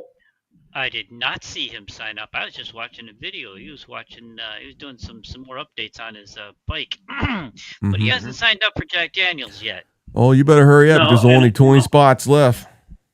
Hey, Finesse, just so you know, Indian was reaching out for something on a Saturday, and I said maybe you should reach out to Finesse and have him come and maybe teach some people how to ride that Challenger. So. Yeah, and also I do have a friends meet the friends of the podcast also too. So we got Finesse's channel there. If you guys want to check him out, we got his link to his YouTube channel. Supposedly, I thought he was going, so I thought he was signed up. So maybe he's got a different ticket than we do, guys. He says, "I'll be there." I signed when they first advertised. Oh, so. Ed, you want to check that list? I didn't see him. I'm looking. It might be going. It might be his real name. You guys don't know what it is. All right. No, I do. All right. Ride with Purpose. Welcome to the podcast. Thanks for watching the show. And we're having a fun time right here tonight. We're talking about this great ride in Tennessee and Jack Daniels ride. It's going to be a great one. We're going to be there. We're going to actually be at the dealership, and we're going over everything that you would ever want to know about this trip, this ride. Sorry, I'm tongue tied right now. All you need to know is come, have fun, and ride some of the best rides in the country. I mean, I consider this area, some of that area out by Sturgis, and some of that New Hampshire, that that North Conway area. In the areas I've been around this country, I consider those three to be some of the best riding areas in the country. Mm-hmm. And I want to know who that person is to put a thumbs down on our podcast, because I'm coming to your house. I'm just kidding. All right, so you guys know what the thing is. If you haven't put a like yet, we got to counter this thumbs down. So we're at 19 likes. So if you haven't liked yet, go ahead and put the thumbs up, folks. And if you are watching this podcast upside down and you thought that was a thumbs up, you can always click the thumbs up and change that. Okay? Oh my gosh! I only did the like 18 times on my 18 different accounts. So. Well, that's pretty phenomenal. We only have 16 thumbs up. So it's 20 now. And it's like, it could be on Facebook too. It's on Facebook. So sweet. All right, cool. So Brian Moore is heading down on Wednesday. Okay, go ahead. What's that? We've had 20 viewers or over 20 viewers the whole time. So. Yeah. I mean, that's pretty good, isn't it? Yeah. Oh yeah, we're averaging. So there's people been dropping it off and on. So that's a good thing. So we're averaging, and people, they continue to watch this thing. So these podcasts sometimes can be pretty long, and we try to make them as fun as possible. Max is on here. what's that? Oh, he said, but no thanks. There are people that don't like what? But Thanks, they tell. Jeff, but There no are people thanks. that don't like me, but they'll tell you I've never broken my word ever. So y'all have fun, and I'll get there when I get there and see you when I see you. Okay. Okay, Max, I was just trying to be nice. So Chris, So Chris, I will tell you, Chris, if you come down on like the Monday and Tuesday and Wednesday, and you pull into the parking lot and look at Jeff and say, "Dude, we want to ride," don't be surprised if Jeff turns around and says, "Okay, keep up." Hey, I can ride. No. I know me and Les can ride pretty fast, so we pretty good. So all those roads are rabbit hash. You guys, right? oh yeah, we love the curbs, so we're not shy of curbs. To tell you the truth. yeah, we live in Kentucky, so there's not much straight around here at all. True. No, I mean, here's the thing, guys. I mean, all over the country, there's curvy roads, right? Yes. There's one reason I live here in Chattanooga. I mean, there's other reasons. I love the area, but I can look in every direction in an hour away. It's not only a curvy road; it's a curvy road that goes side to side, up and down, left and right. Elevation changes. I mean, it's mountainous curves. There's a difference. Okay. Yep. So if you're all coming here thinking that you can, there's people that are freaked out, but don't freak out. It's still a road. Look in front of you. Turn your head. It's all the same riding. It's all the same skill set. Okay. It's just there's some things that some parts of the country have never experienced. Yeah. We had it last year. We got done doing the Devil's Triangle last year, and my buddy Scott Thompson, when I came to a stop, I looked in my rearview mirror, and he's saying, "Oh my God, oh my God, oh my God." I've never seen anything like that. But I believe it. I mean, if you're saying almost every road is, it's kind of, we know the Dragon has its reputation, but there's so many different roads in Tennessee. They're just, and there's a lot of undiscovered that people haven't seen yet. Now that one's more, commercialized now, and that's the reason why everybody knows about it. But there's tons of great roads, like you said, and I'm going to come down here. I'm going to ride with you on Monday probably, and we're going to ride that one you said that is 33 miles. I think it's Wyatt Road or something like that. Wyatt Road. And we're going to have some fun with that thing.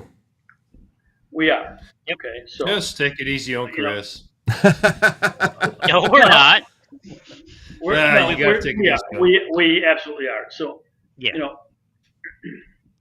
Yeah, and you know what? Let's go ahead and talk about a little bit about that. Your kickstand leans to the bike. Okay, whatever. We'll get with that here in a second. So, all right. So if you haven't rode in Tennessee, okay, it's a lot of windy roads, and there's some curves that are like almost 90 degrees. Okay, now go watch some videos about counter steering and stuff like that. 90. 9. Okay. No, U-shaped. U-shaped. There's 180s and 360s, dude. Yeah, 180 and 360s. Yeah. And watch Some of those with the negative bank. Yeah, exactly. And going straight uphill. And, So go watch some videos about counter steering and how people ride these rides.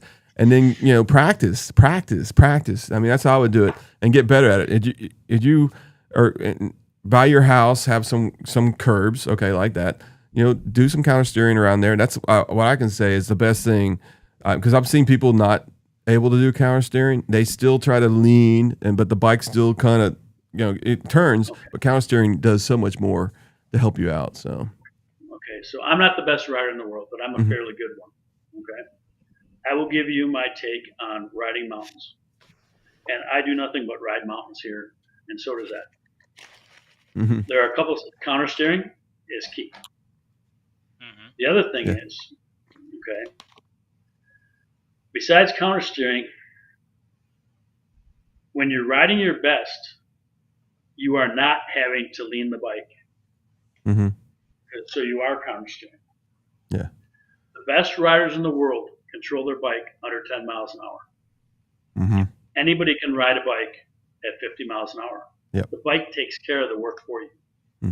So before you come here, work on counter steering, and work on low speed. Because when you, and the other thing is work on trail braking. Okay. Because in the mountains, if you don't load that front end and you're coming in hot, your traction is reduced.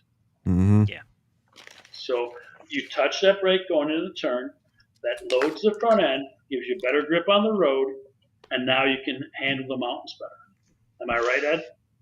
You're right. And the other side of that is, though, I don't want people to freak out when they're coming down here and say, oh, my God, we're going to ride all these curvy roads. That is not it at all. Mm-hmm. We're going to take you on rides that are a lot of fun. Yeah. Some of them are technical, but they're not technical, and you have to be a pro rider. Mm-hmm. The best thing that I can tell you is you will always ride your own ride.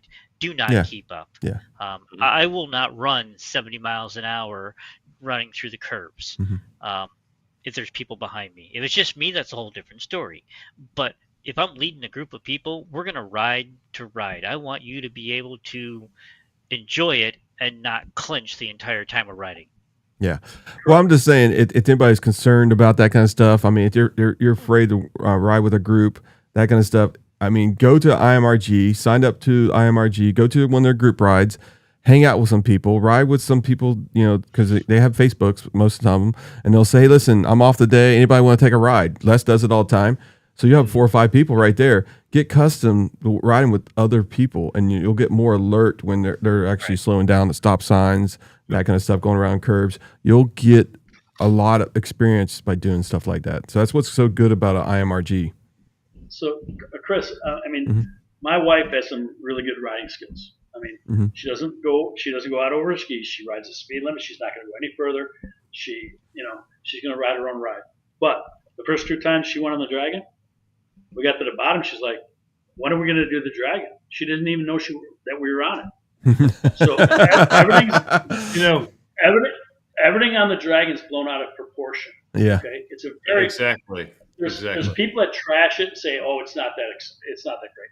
The Dragon is a good ride.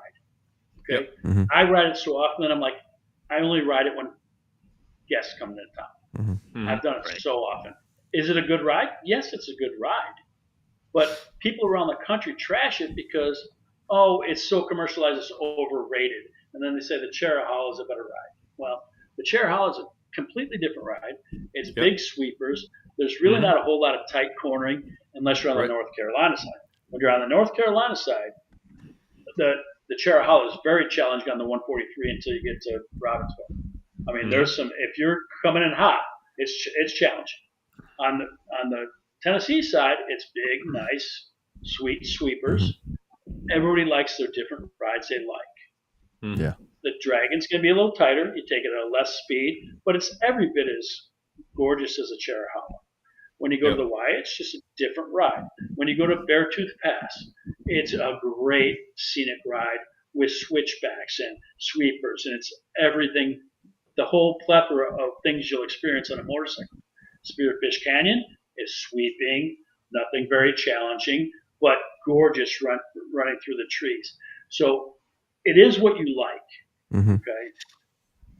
The rides here are gorgeous. It's just a different canvas. When you go on the West Coast, you got limestone and different types of rock formations. When you come here, you're riding in trees, and you're riding it through a forest with canopy that keeps the heat out or keeps the cool in. So, I mean, it is what you enjoy in riding, and pick and choose what you choose to be your best ride. But they're all fantastic. There's no such thing as a bad bike. There's no such thing as a bad ride. Yeah, I 100% agree. Let's see. Jeff and Ed are 100% correct. You must lead the ride to the lowest skill set in the group. Correct. Finesse says, did I miss you guys talking about your 112s? No, we will talk about them here in a second. Love your area for riding. Joseph says, thank you for coming on the podcast. Make sure you like and subscribe. All right. So Finesse, I don't know if you guys knew, we both have 112s. Both Pursuits. Indian Motorcycles makes a fabulous freaking motorcycle. Okay. I mean, Harley's good too. Okay. All the platforms. All the platforms make nice 111, freaking, 116, 112. Yeah. But I got to tell you one thing, and I've said this on the last podcast, and I never would have thought I would have liked that blind spot freaking mirror stuff and that kind of stuff. The safety stuff. Holy smoke. It is a game changer. I'm telling you guys. Especially when you're going to try and switch lanes and there's a car there and you turn your turn signal on, it blinks fast. It lets you know that there's somebody there that you shouldn't be going. And then also, if there's somebody comes up in a blind spot, and it's very damn accurate. I mean, we just went to bike night the other night, and I just couldn't believe how well. I mean, I turned off you can turn the settings off where they got the rear radar off. You turn that sucker off, and you don't have to worry about less coming up to you and that kind of stuff because it won't keep flashing. But man, I had it on because I'm on the interstate, and people drive like crazy these days. They're on their cell phones. They don't see you, and sometimes they're in your blind spot and you can't see them. But at least you have something that shows you now on these bikes. And I know other motorcycle manufacturers are probably going to copy it, but I'm telling you, that's a game changer. It really is. Now, Yeah. So I'm going to ask you a question after Les is done. Go ahead. No, I was going to say I was kind of a skeptic. I thought, no, there's no blind spot on a motorcycle, right? But I'm surprised at the number of times that I don't notice a car back in my blind spot, back here. That thing lights up and it alerts me to a car either on my left or right side if I'm on the interstate.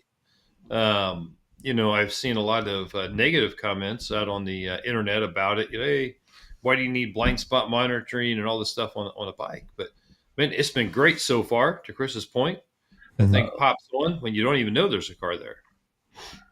Yeah. Now, in a car, my former employer had all the blind spot and all that stuff. And it freaks me out. Okay. Mm-hmm. It did in the car. The one thing, the hill brake assist. Oh yeah. And the rear alert is the two but the side things would kind of bother me some. Okay. And here's my take. I've been riding for 50 years, and I think to me it would lead to my laziness. I check my mirrors constantly, and I want to know what's around me. And I would hope that wouldn't lead to me being lazy and not checking constantly, because that's just me. I mean, if I'm not challenged, I become lazy, and I would worry about that. But I don't. I think it's a positive. It's just that alert on my sides kind of, because of my makeup, freaks me out.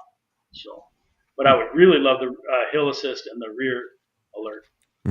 Yeah, the hill assist is freaking awesome, especially at a stoplight. You just squeeze that brake and man, it just stops right there. You don't have to worry about it, especially with if it's got an incline or a decline. It really puts the pressure off you, and you can concentrate, not stalling it when you take off, that kind of stuff. Yeah. But I mean, it's great. But I was there. I didn't realize how many times, because I thought about it, where I'm on the interstate and there's a guy doing 100 miles per hour. Okay. And I'm going, legal, I'm not in Mexico. I'm just riding normal. And that thing has alerted me quickly because I was going to switch lanes and I didn't know there was a person there. I was like, holy smokes, I just got blew by. And that thing, it's that quick. I was really surprised how fast it is. Yeah. I was surprised at how often the rear radar comes on and tells you someone's behind you. My wife follows me all the time on her Spider, and that thing is constantly on. And I never realized how close she actually was to me until I had that. I watch my mirrors, things like that, but just never really realized until this orange bar kept showing up constantly across the bottom of my screen, saying someone's behind you, and really, really paying attention to it. So yeah, yeah, go ahead. I had a question. I mean, if you're in a group ride and you're riding in tight formation, is that thing alerting all the time? Oh yeah. You can turn it off.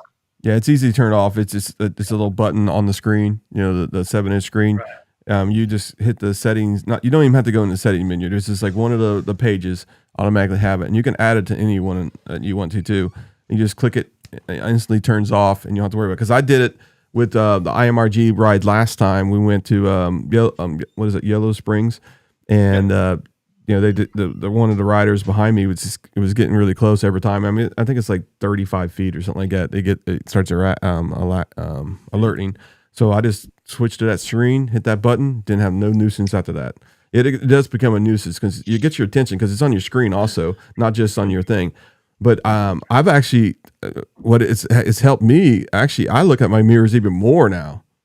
It's kind of weird. Well, that's like Brian's point. Mm-hmm. He said that he didn't think he would like the blind spot either, but he ended up loving it as well. But he still does what he did before. Yeah. You know what I mean? He said, Jeff, I was afraid of that also, but it just hasn't turned out that way. I guess everybody still checks as much as they did before. They just have a little bit of a visual aid. And the reason why I'm bringing this up, and I'm going to give a plug to the dealership and Indian, when you're riding down there and you got a Harley, they do have demo rides down there. So, I mean, if you want to ride one of these bikes and experience this, go ahead and go to the dealership. Is it going to be the demo truck going to be at the dealership, or is it going to be downtown? Okay, so it's the demo truck. What happened was we had an event at the dealership in the demo. It was the demo days at the dealership, and the guy who drives the demo truck for us, what's his name, Ed? Not Steve. No, it is Steve. It is okay, Steve. So yeah. He came to me and said, "Hey, for the Jack Daniels, last year was a freaking nightmare downtown." Leading him out of the hotels or out of the stadium, whatever they did. He goes, is there any way that you can reach out to Indian Motorcycle and have it hear from the dealership? And I said, well, I'd be more than happy to. Let me check with John Crockett and see if it's okay. And John said, yes. Why would I not want to? Because the deal he has with Indian, he can't sell a bike off premise. So if we're down at the hotels, they did the demo rides out of the Chattanooga in the hotel last year. Well, Crockett can't sign a deal off premise, or any dealership can't sign a deal off premise. It doesn't give them a chance to sell a bike. So again, I wanted to bring it back to the dealership. If anybody, I don't know if you know this, Sturgis will sell more bikes in this week than they will the rest of the year. They have 30,000 square foot on premise at the dealership, and they have a warehouse of 60,000 square foot. They had 4,000 bikes on site that were trade-ins from last year's Sturgis when I went there the week after Sturgis. They sell 5,000 bikes the week of Sturgis. Oh my God. So why would we not want the host dealership to have an opportunity to convert somebody or have somebody trade out? Correct? Yeah. Absolutely. So I reached out to Indian and the very next day, and I said, hey, John puts out a lot for you guys. How about we give him an opportunity, if anybody wants to, trade in their Kawasaki that Connie has, and maybe go up, maybe pony up, because Chris got a new bike. I think Connie should maybe get a Springfield or maybe a Chief Scout or something along those lines. Something that fits Connie's needs. Yeah. Her husband should love her enough to do that for her, right, Connie? I'm on my own, dude. Trust me, I'm on my own. We have been telling Connie to trade that old clunker that she's got, but we just not been able to convince her yet. Hey, I'll go back to Lester's. Every bike is a good bike. So, yeah, exactly. Every bike's a good bike. Yeah. That's the finesse. Just different. Now we're talking, Jeff. Yeah. Yeah. So, why would we not support the guy who's the host of the whole event? So, so that's the reason why we're going to have it there. And, with good reason. John Crockett's a good man. So he's going to do everything he can to make everybody who comes here have a great time. And, I consider him a friend. I consider him to be a great dealer, and he takes care of everybody that comes down. So any way I can support him, I'm going to. Yeah. Gotcha. All right. Well, tell him he needs to have a RT white Chief down there. That's what she likes. The sport Chief. But you can't. RT. It has to be painted or something. Done. Hold on. Let me get RT Chief. Sport Chief in RT white. sparkly oh boy, white. Here we go. Sparkly white. Finesse just says trade it. Trade it. Right. Yeah, we'll do that. So, Connie, if you walk in that showroom and he's got that on the floor, don't disappoint me now. Better bring my I'll tell you. purse. I'll tell you what about that man. Here's a quick story. He had a Icon, the Arizona turquoise, Mm-hmm. and that he bought for his wife, and it was her bike. And he promised me if he ever sold it, it would come to me. Because I said something to him. He called me in his office one day, and he goes, "Well, I told you I had to break the promise because here's what happened. And it doesn't matter what the story was." So he sold it to somebody else because he was forced to. Mm-hmm. And I go, "John, it's okay. No big deal." He was online for like 5 days trying to find that bike for me because he thought I wanted it right. He thought I wanted it right now. Yep. Now, I was like, "I'm not ready to buy that yet, John." I was just like, when you get ready to get rid of it, I thought that would be like maybe 3-4 years. Because, John, I mean, the reality is everybody goes, "Well, that's his bike." Well, really, the truth of the matter is all 50 bikes in that dealership are his. Mm-hmm. Yeah. They're all his. And they're all for sale at a certain price. Yeah. So, I mean, if you want that bike, if you want a Sport Chief RT in white, I will have him have one of those on the showroom for you when you get there. But be serious. I can only find. If you tell me that, white, Connie, be serious. I can only find smoke white. I want the sparkle white. That's the Sparkle problem. white? Okay. Oh, here we go. Have a good one, so Mark. Connie's new road name will be Sparkly. So you may joke I'm gonna call her. about I'm gonna call her Glitter. Glitter. You may joke about the color concept, but I watched John take a trailer and paint a trailer to the same, color that Willow is, and it's a beautiful match. So don't think he doesn't have somebody in his back pocket that can paint it sparkly white. I'm telling you now. Oh, I know that. I'll tell you what. John's paint guy is really, really good. Mm-hmm. I'll just tell you. Yep. Because he's had to paint mine. Yeah, Chris has that 112 Pursuit that's all nice and sparkly white. Yeah. See? I got the unicorn. You got a picture of that one, Chris? Yeah, I do.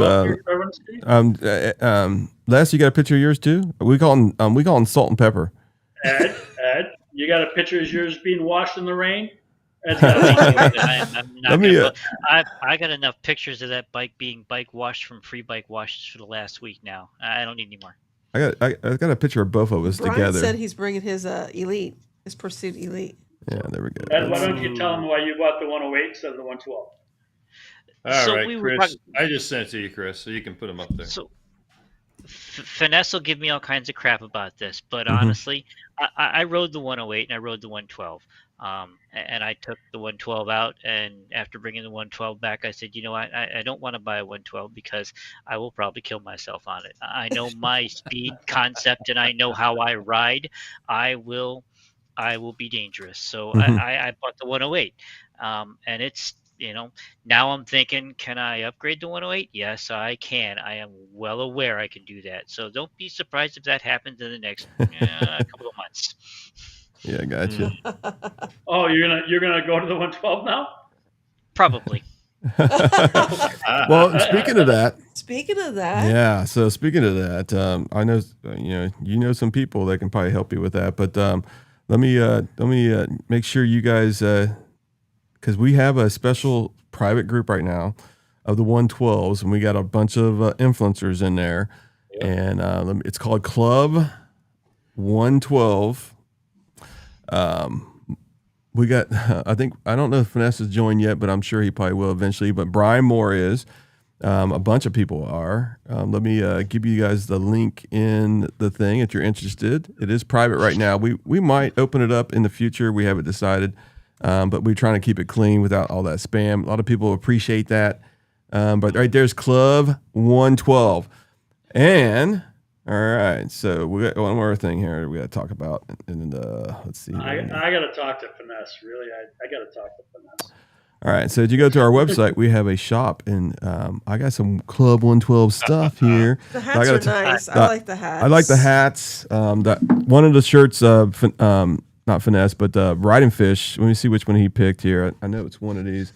Let's see. I think it might be this. Strange feelings happen You want when my you get past. address to send me all the stuff? Oh yeah. You want your address to get the? You want? I'll give you my address. You send me all that stuff. I'll be your brand ambassador. It's all good. That's hey, there you go. I don't know why it keeps on switching every time, but anyway, this one was from Riding Fish. You know, riding next to a 112 will send you to the performance shop. Yeah, and if you've ever tried to keep up with There fish, you go. that's true. There you go, finesse. No horns when you mentioned the Club 112. You should have a siren that goes off for horns or something. You got a point there, finesse. That shirt though, that shirt needs to say, riding with a 112, keep up with me. Yeah. Let's see that. I got it. There's another one here. Let's see. I got strange feelings happen after being passed by a 112. True story. I got reprimanded for the last time we were on the podcast. Oh yeah. When we talked about leaving a barber, Ed turned to me and said, "Catch me if you can." And I got a call from Indian saying, "Hey, you're the host of our biggest event. Please don't talk about riding fast." Oh, I'm sorry. Well, you're not doing it. I'm sorry. What happens? I don't care. They need me. I don't need them. And this is the one. This is my actual favorite one. What happens when you ride a 112 stays on the road? Oh my God. Yeah, but yeah, we got I'm some going to cool have to stuff. drop out of this one. I'm going to have to drop out of this 112 club. I sincerely hope to be an Indian ambassador someday. This may be detrimental to my wishes here. So I will tell you one thing. I have ridden the 112. I've ridden the 108. I've ridden every single platform of the Indian, and they're all fantastic. So, yeah. I want you to picture Jeff on a Scout, by the way. I want you to picture Jeff riding a Scout. It's flipping hilarious. I'm just saying. I want you to picture that. Oh yeah, so we're gonna. Hey, can you say when I got back on the bike, guys? Here's the story. Okay, I was told for 28 years by doctors I shouldn't ride anymore because if I had a wreck and I broke my leg, they'd have to amputate it. I had a disease in my legs called osteomyelitis. And when I went and thought about getting on a bike, I went into Crockett Power Sports. And I was walking around the showroom, and John Crockett came up and introduced himself, and we started chatting, and I told him my story. And he told me, time to find a new doctor. Yeah.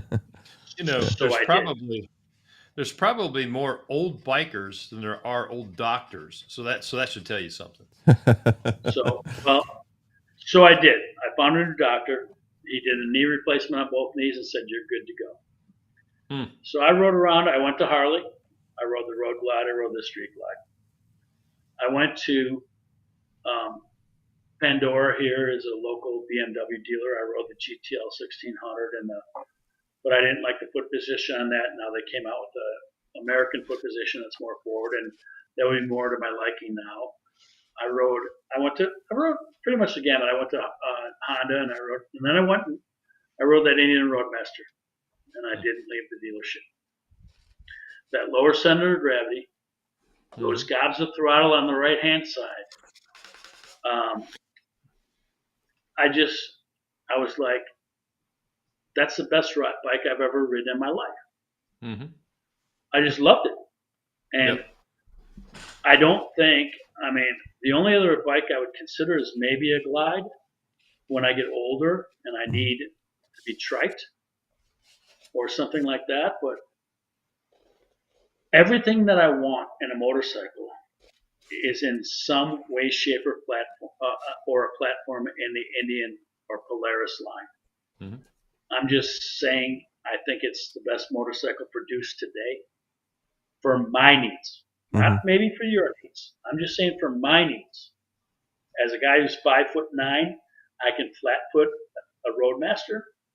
I have the trunk space I need. Sure, it's a heavy bike, but you know what?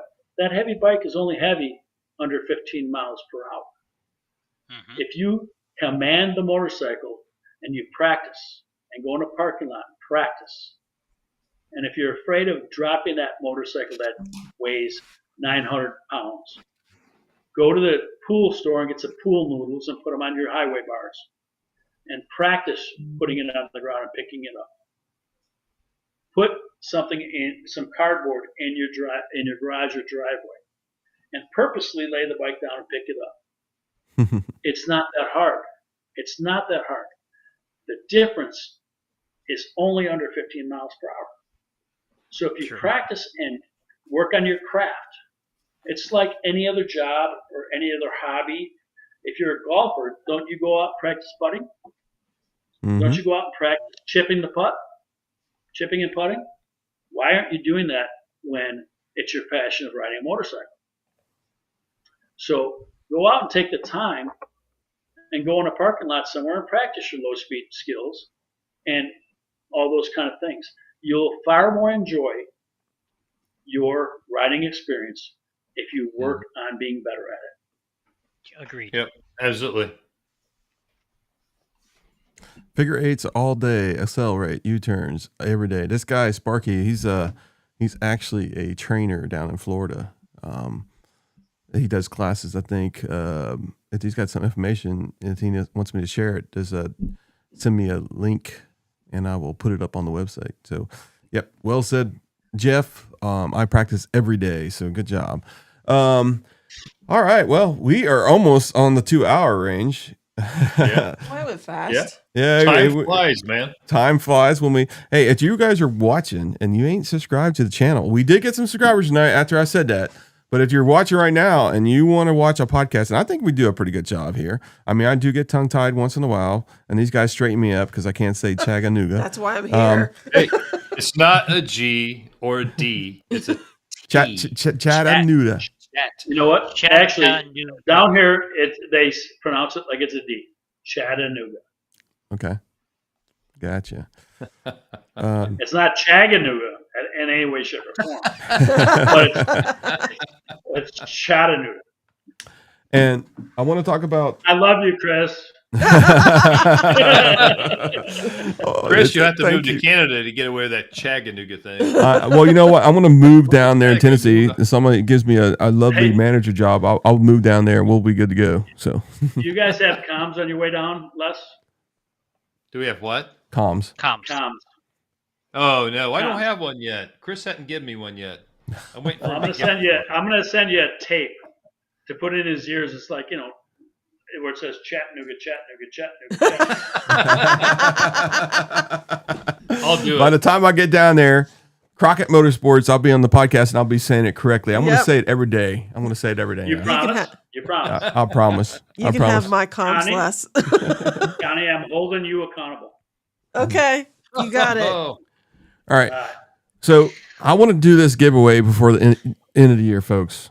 Okay, I really do. I don't think it's going to happen, but I need everybody's help. I really do. You guys, you guys have friends at the Jack Daniels. Yeah, we'll make it happen at Jack Daniels. And I know we got a lot of friends, and they help us out. I mean, Jeff, Ed, and probably some of these Indian motorcycle people are going to be helping us out, and Jack Daniels. But I mean, look, these things are beautiful. Okay. And the box is only getting fuller. And the box is only getting fuller, okay? Because, I mean, I got people, best friends, sending me shirts. I mean, I think you guys are going to send us a shirt too, I think. We'll get a shirt down there. We'll put it in the box from the event. But I'm telling you, I'll give you some stuff from IMRG 1985 when you get down. Yes. I mean, look at this. Yes, this is beautiful stuff. All right, and I want to thank Ride Culture and BC Customs, Bob from BC Customs. I'm going to do a video on his stuff when I put the handlebars on here this week. So that's going to be good. That's going to be coming out because we do also do some ride videos and some install videos, but mostly we focus on this niche of podcasts. I mean, it's a lot of people don't do these motorcycle podcasts, and then one of the things I did, I changed the actual the theme that we do. We have a slogan, and it's like ride hard, ride fast, that kind of stuff. But I've changed it this week. Ride free. Ride free, yeah, ride free. But I did change it this week because we're going to go back and forth on that. but now it's bringing riders together. Yep. All right. It doesn't matter if you ride an Indian or a Harley or any bike. We're going to bring you guys all together, and we're going to have some fun riding and growing motorcycling, up again. I mean, because it is declining a little bit. We got to get more people riding, and that's what this focus is on this whole entire podcast. And hopefully you guys help us out and spread our content to anybody you can. And we don't want, okay, I want to be honest with you. The worst thing you can do is send it to your sister that doesn't ride a bike, your brother that doesn't ride a bike, or your uncle, okay? Because they're not going to be watching. We need people to watch, okay? When you send people that don't, appreciate this, we have a lot of numbers, but we don't have it's a percentage. It actually hurts us, okay? So just make sure you guys are sending it to the right people, and I appreciate it, and spread the word, because I'm going to get as big as guests I can. This in the winter series this year, the winter therapy series. Winter therapy, yeah. Yeah, because I know, Chris, Guys, you're working on several right now. You're working on several big names, so big they things. can pull some of that off. All right. What were you saying, Jeff? And we're getting ready to close this thing out. You're gonna have 500 people as captive audience on one day. Yeah, one day. If you can't get some subscribers from that, we ain't doing our job, son.